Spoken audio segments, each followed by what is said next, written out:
प्रातः स्मरणीय विश्ववंदनीय संतों के सम्राट सदगुरु कबीर साहिब जी के पावन चरण कमलों में वंदना करते हुए मेरे मन मंदिर के आराध्य प्रातः स्मरणीय परम पूज्य गुरुदेव जी, अर्चनीय वंदनीय समस्त संत गुरुजनों के चरण कमलों की वंदना करते हुए सत्संग प्रेमियों को, माता बहनों को, नन्हे मुन्ने बच्चों को सुबह की हार्दिक शुभकामनाएं देते हुए आज सदगुरु कबीर साहिब जी के बहुत ही मार्मिक भजन पर हम थोड़ी चर्चा करेंगे। सदगुरु कबीर साहिब जी इस भजन में गुरु की महानता को दर्शाते हुए बहुत मार्मिक बात कहते हैं। सदगुरु कबीर साहिब जी कहते हैं कि इस संसार में गुरु के समान कोई दाता नहीं है। गुरु हमें क्या देते हैं, इस पर सदगुरु कबीर साहिब जी बहुत सुंदर एक पद कह रहे हैं। साहिब कहते हैं, जग में गुरु समान नहीं दाता, जग में गुरु समान नहीं दाता, वस्तु अगोचर दई मेरे सतगुरु, वस्तु अगोचर दई मेरे सतगुरु, भली बताई बाटा, जग में गुरु समान नहीं दाता, जग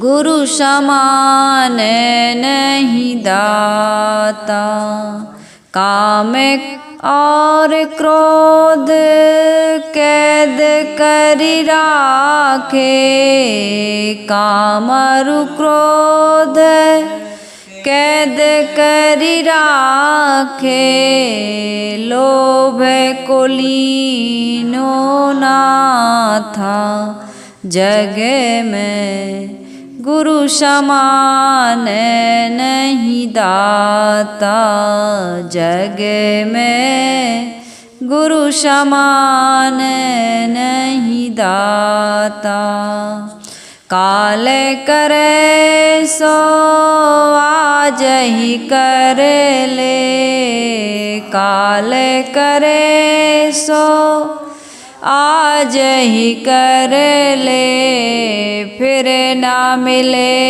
ये साथा, जग में गुरु समान नहीं दाता, 84 में जाए गिरोगे, 84 में जाए गिरोगे, भुगतो दिन और राता, जग में गुरु समान नहीं दाता, जग गुरु समान नहीं दाता, शब्द पुकारे पुकारे कहते हैं, शब्द पुकारे पुकारे कहते हैं, कर ले संतन साथा, जग में गुरु समान नहीं दाता, जग में गुरु समान नहीं दाता, सुमिरन बंदगी करे साहेब की, सुमिरन बंदगी करे साहेब की, काल नबावे माथा, जग में गुरु समान नहीं दाता, जग में गुरु समान नहीं दाता, पर्दा खोले मिलो सतगुरु से, पर्दा खोले मिलो सतगुरु से उतरो भव जल साथा। जग में गुरु समान नहीं दाता। जग में गुरु समान नहीं दाता।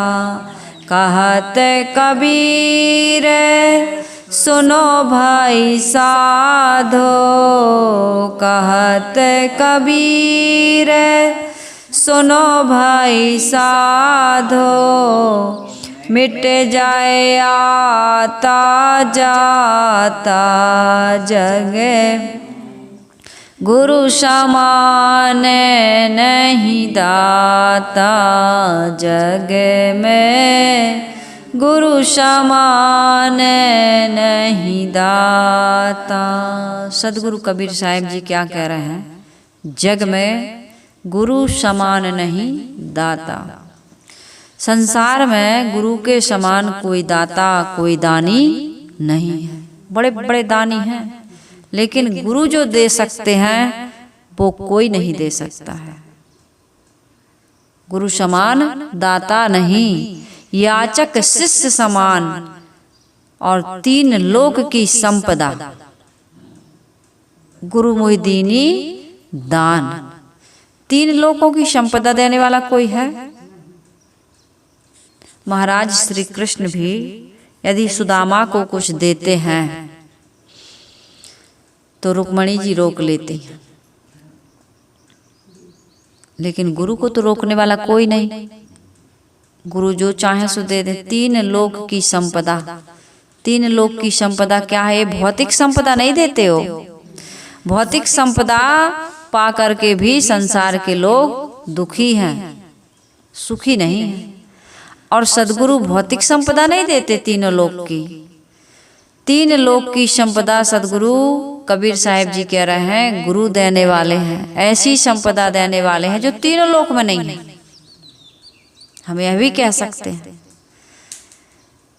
क्षर होने वाली, नाश होने वाली संपदा नहीं देते हैं गुरु।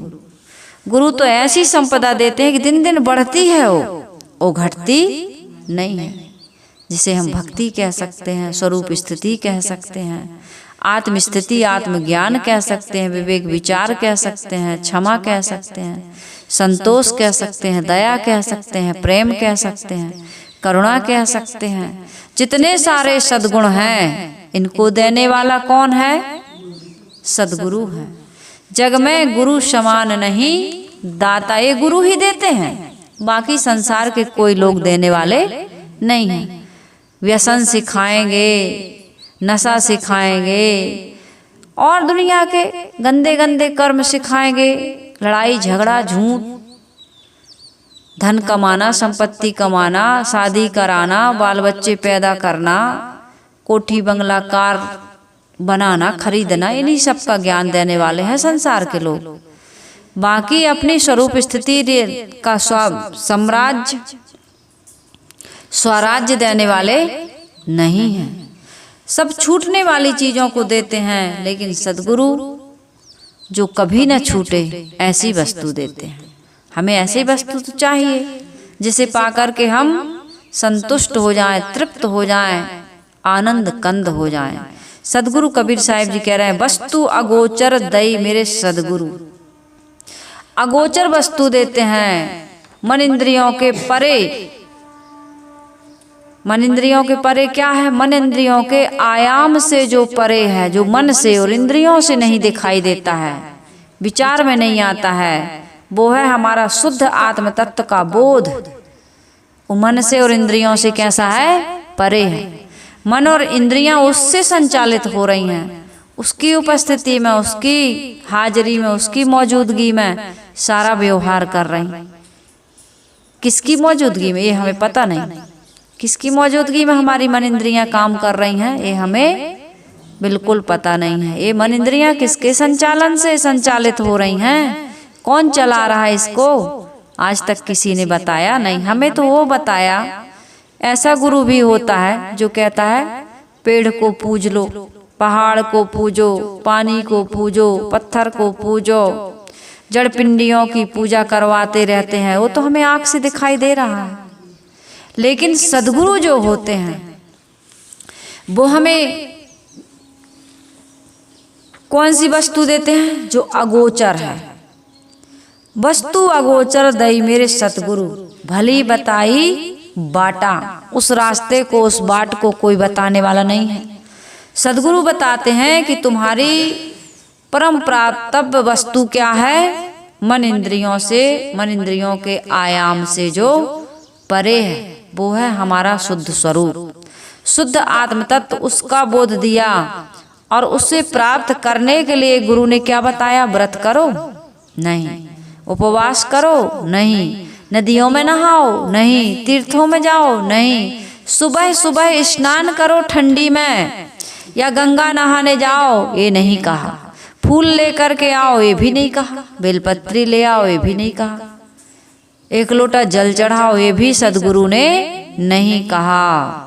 सदगुरु ने तो यह कहा, क्या कहा?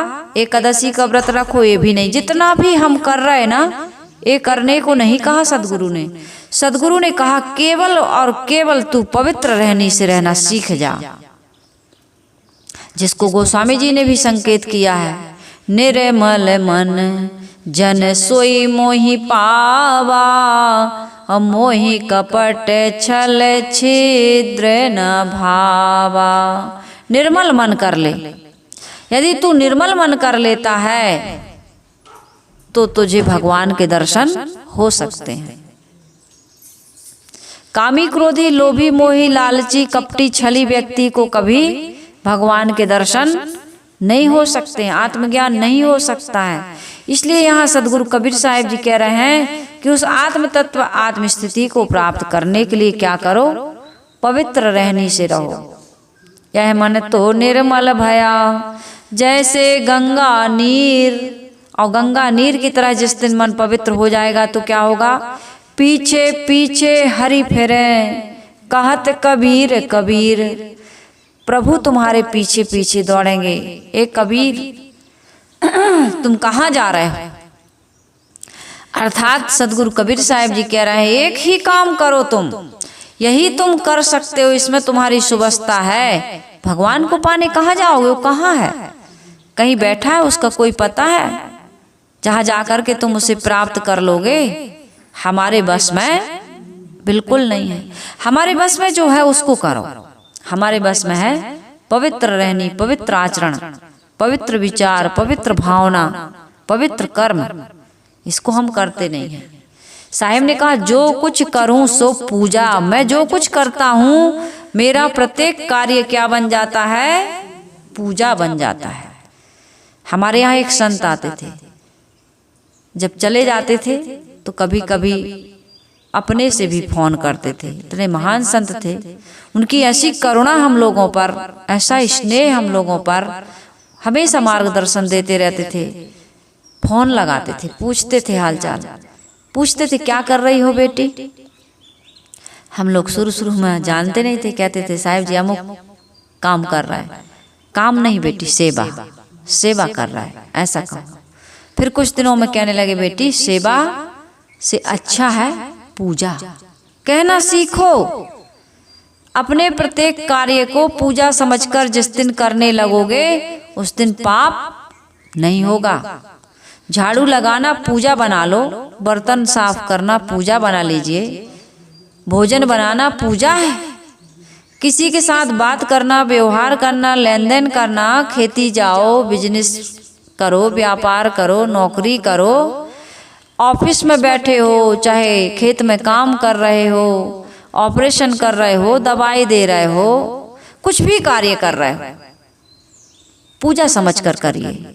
जिस दिन पूजा समझकर करोगे, ग्राहक को, सामने वाले व्यक्ति को, अपने संबंधी को, अपने पड़ोसी को, परिवार के लोगों को आप देवी और देवता समझेंगे, आत्मा को भगवान परमात्मा का रूप समझेंगे, उस दिन पाप करना हमसे आपसे सबसे बंद हो जाएगा।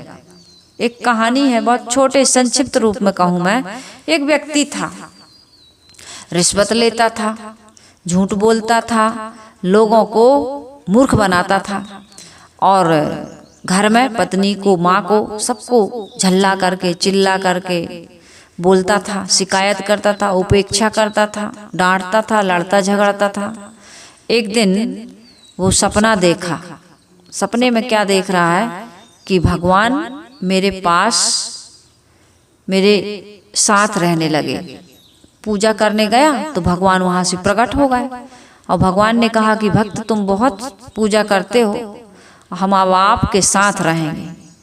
तो साथ में भोजन करने लगे, साथ में सोने लगे, ऑफिस में गाड़ी में बैठकर साथ में जाने लगे। सारे काम भगवान के साथ साथ हो रहा है। तो जब वो सपने में देख रहा है कि भोजन कर रहा, नाश्ता कर रहा, तो कुछ बोल नहीं रहा, डर रहा है कि भगवान बैठे हैं, शिकायत करूंगा, ऊट पटांग बोलूंगा, गाली दूंगा, कुछ भी करूंगा तो लोग, मेरी माँ है, पत्नी है, उसको कुछ कहूंगा तो भगवान डांटेंगे। घूसखोरी करूंगा, रिश्वतखोरी करूंगा, झूठ बोलूंगा, लोगों को मूर्ख बना, भगवान बैठे मेरे साथ। आदमी अकेले में करता है ना गलत काम। अपने आप को जब वो समझ लेता है कि मैं अकेला हूँ, कोई नहीं देख रहा, कोई नहीं जान रहा, तब अकेला मैं पाप करता है। और कोई जान जाए तो झूठ क्यों बोलता है आदमी कि कोई जाने ना, मेरी गलती को कोई जाने ना, इसलिए झूठ बोलना पड़ता है। अपने आप से थोड़ी कोई झूठ बोल पाएगा, अपने आप से थोड़ी कोई कुछ छुपा पाएगा, कुछ भी नहीं छुपा सकता है। तो भगवान जब तक उसके साथ रहे तब तक ना उसने माँ को डांटा, ना पत्नी को डांटा। गाड़ी में बैठा था, ऑफिस जा रहा था, फोन आ गया, आप 6 महीने हो गए हमारे काम को लटकाए हैं सर, हमारा काम कर दीजिए, जो लगेगा हम आपको देने के लिए तैयार। कह रहे ऐसी बातें क्यों कर रहे हो, कुछ नहीं लगेगा, मेरा तो काम है, मेरी ड्यूटी है, ये तो मेरी सेवा है, आप ऑफिस आ जाइए, मैं आपका काम कर देता हूँ। सारे काम बढ़िया से करने लगा। उसका सपना टूट गया। अब सपना कितने देर तक देखेगा? अरे बोला ये तो सपना था, भगवान मेरे साथ नहीं है। लेकिन उस सपने से उसको ये प्रेरणा मिली, अंदर आत्मा की आवाज जगी उसकी कि सचमुच में भगवान तो मेरे साथ है और मैं जो कुछ भी गलत कर रहा हूँ इसका फल मुझे भगवान देंगे। नहीं देते भगवान, जो जैसा करता है उसको वैसा भोगना पड़ता है। आज नहीं तो कल कर्मों का मिलेगा आपको फल। तो हमें कर्मों का फल मिलने वाला है। भगवान तो बैठा है ना अंदर में, साथ ही में है। तो सदगुरु हमें यही बताते हैं कि जो कुछ करो पूजा बननी चाहिए। यदि हम पाप करते हैं, व्यवहार में हम किसी भी प्रकार की कोई भी त्रुटि करते हैं, तो पूजा करने से वो त्रुटि हमारी ठीक होने वाली नहीं है। संसार के जितने भी गुरु हैं कहते हैं पूजा करो, लेकिन सदगुरु कबीर साहिब जी कहते हैं कर्म को पूजा बनाओ। मनुष्यों को देवी देवता समझो, आत्मा को परमात्मा मानिए, क्योंकि इससे बड़ा परमात्मा संसार में कहीं और मिलने वाला नहीं है। ये है तो सब कुछ है और ये नहीं है तो कुछ भी नहीं है। इसलिए सदगुरु कबीर साहिब जी बड़ा मार्मिक भजन कह रहे हैं, जग में गुरु समान नहीं दाता, जग में गुरु समान नहीं दाता, वस्तु अगोचर दई मेरे सतगुरु। साहेब थोड़ी, सदगुरु थोड़ी हमें ये वस्तु दिए हैं, वस्तु का बोध दिए हैं, बस यही वस्तु देना है। वस्तु का बोध दिए। हमारे घर में कोई सामान रखा है, हमें पता नहीं, तो हम क्या कर रहे हैं? अभाव में जिंदगी जी रहा है। एक भिखारी था, खजाने पर बैठ करके, एक चबूतरा था, उस पर बैठकर जीवन भर भीख मांगा। लोगों ने कहा भाई जीवन भर इसी चबूतरे पर बैठ करके भीख मांगा है, ऐसा करते हैं इसकी समाधि, मिट्टी यहीं दे देते हैं, इसकी समाधि यहीं बना देते हैं। चबूतरे को तोड़ा गया, जमीन को खोद रहे थे, चबूतरे को मिटाकर थोड़ा नीचे जा करके देखे, जमीन खोदे तो उसमें असरफियों से भरा हुआ घड़ा मिला। और भिखारी जीवन भर उस घड़े पर बैठ करके, उस मुद्रा पर, उस संपत्ति पर बैठकर जीवन भर भीख मांगता रहा। उसको पता ही नहीं था कि इसके नीचे क्या है, अपार संपत्ति है। तो इसी प्रकार से गुरु केवल हमें ज्ञान दे देते हैं, बता देते हैं कि भाई देखो, बीजक वित्त बतावे जो वित्त गुप्ता होए, ऐसे शब्द बतावे जीव को, बूझे बिरला कोई। सदगुरु कबीर साहिब जी का ये जो ज्ञान है वो आत्मधन को बताने वाला है और इसको कोई बिरले बिरले प्राप्त कर पाते हैं।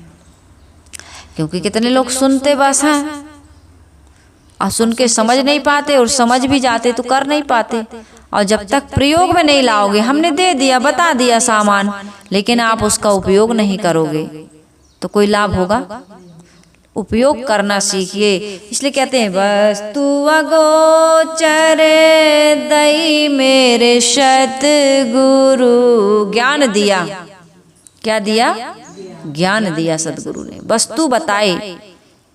हम तो भेड़ बकरियों के साथ चरते चरते अपने आप को भेड़ बकरी समझने लगे थे, है ना? वो कहानी, वो भजन नहीं सुनते हो? एक शेर का बच्चा बचपन से ही गड़रिया ने पाल लिया, भेड़ बकरी के साथ चरता रहा, भूल गया अपने आप को। तो सदगुरु बताते हैं वस्तु अगोचर दई मेरे सतगुरु, भली बताई बाटा जग में, गुरु समान नहीं दाता। गुरु ने बताया कि बेटा शराब, मांस, मैथुन, लोभ, मोह, काम, क्रोध जिस रास्ते पर चल रहे हो, ये नरक का रास्ता है, ये स्वर्ग का रास्ता नहीं है।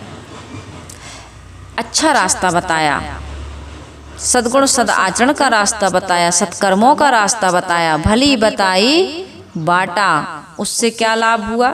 साहेब कहते काम अरु क्रोध क्रोध करी राखे, काम अरु क्रोध कैद करी राखे, लोभ को लीनो ना था जग में, गुरु समान नहीं दाता।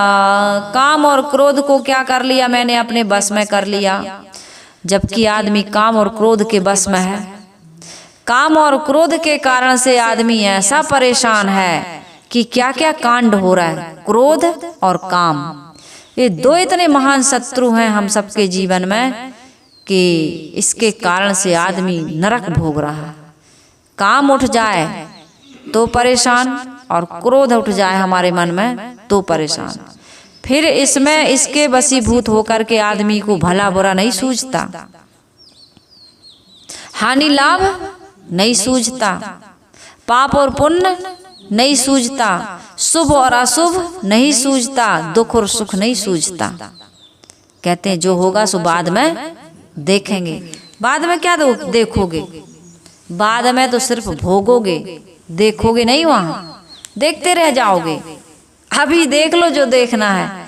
इसलिए सदगुरु कबीर साहिब जी कहते काम अरु क्रोध कैद करी राखे, और लोभ को लीनो ना था जग में, गुरु समान नहीं दाता जग में।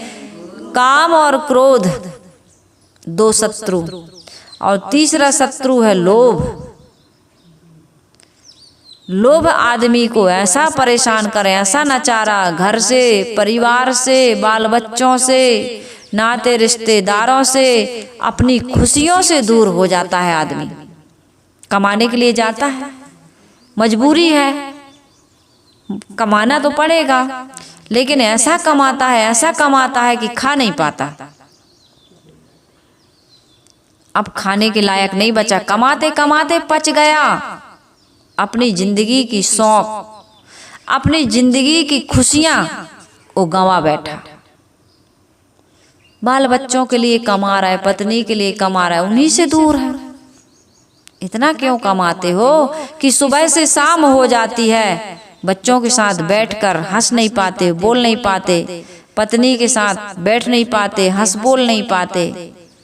पशु बन गए, गधा और खच्चर बन गए, तेली का बैल बन गए। सदगुरु कबीर साहिब जी कहते खसम बिन तेली को बैल भयो।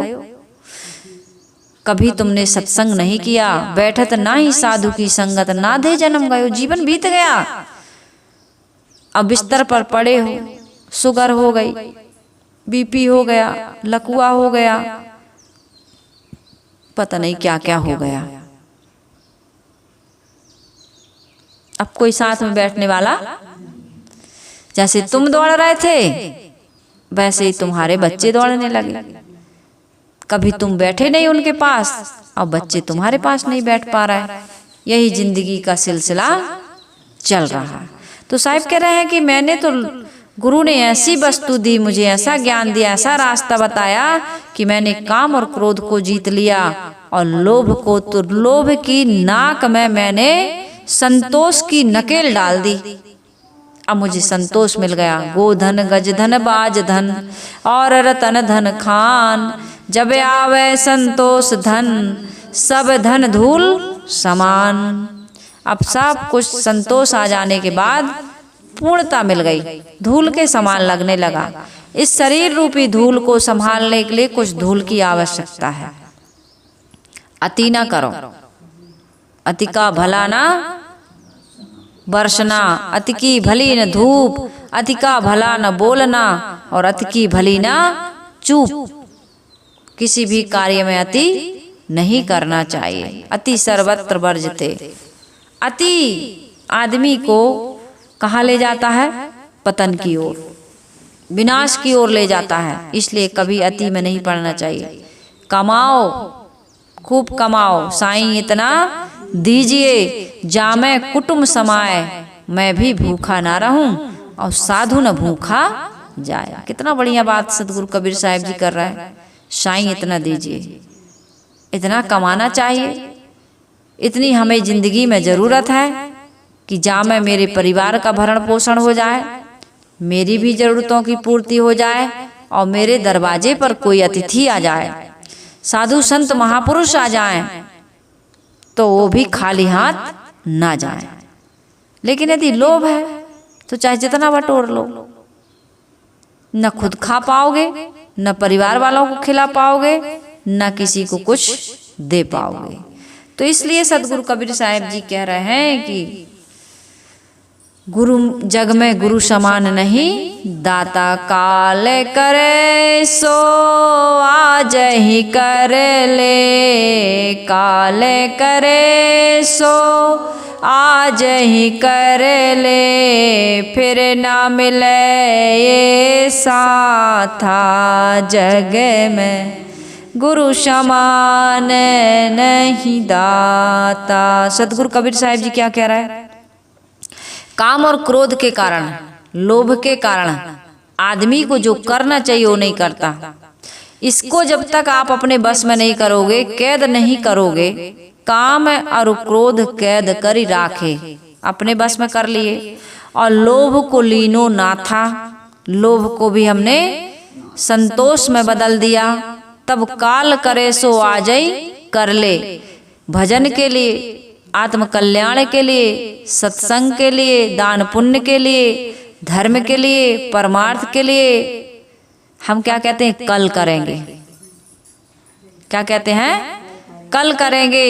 साहिब कहते हैं जब तक काम क्रोध को नहीं जीतोगे, लोभ को नहीं जीतोगे, तब तक ये काम तुम नहीं कर पाओगे। लोगों ने कहा चलो सत्संग में आओ भाई, कबीर आश्रम देवरी से बहुत सुंदर विचार आते हैं, रोज सुन लेते हैं। तो सोते समय सुनते हैं साहब। अब सोते समय सुनते हो तो नींद लग जाती है, दिन भर थके हो तो सुन भी नहीं पाते, तो विचार क्या करोगे?